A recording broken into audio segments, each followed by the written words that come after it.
آپ جمعہ میں دیکھتے ہیں پہلے خطبہ ہوتی ہے، پہلے خطبہ ہوتا ہے پھر نماز ہوتی ہے.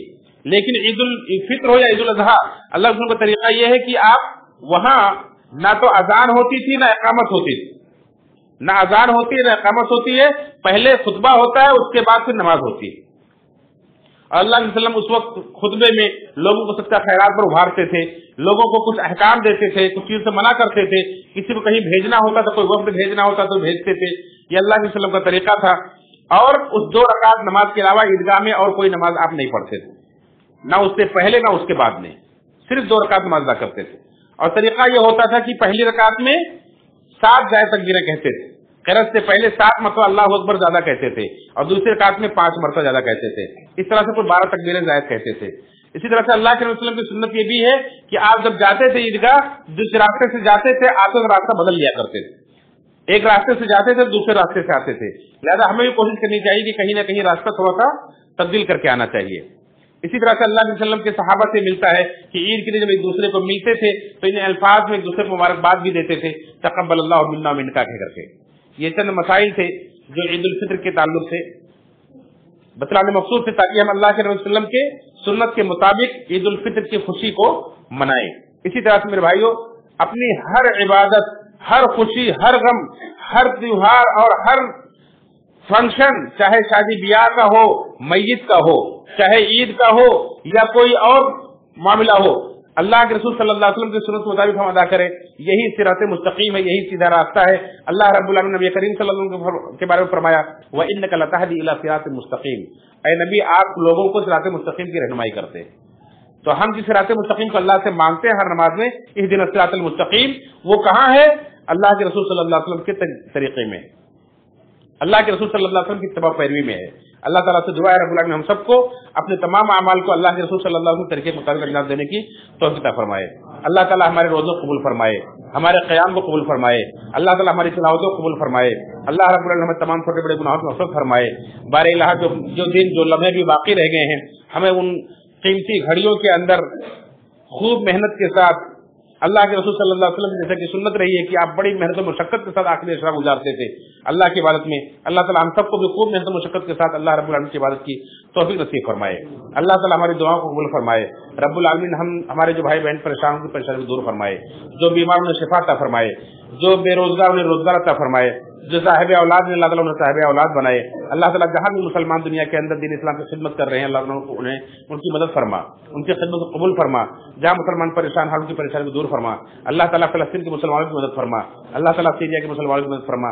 اللہ تعالیٰ دنیا میں جہاں بھی ہمارے بھائی بہن قید ہیں اللہ تعالیٰ ان کی رہائی کا سامان پیدا فرما.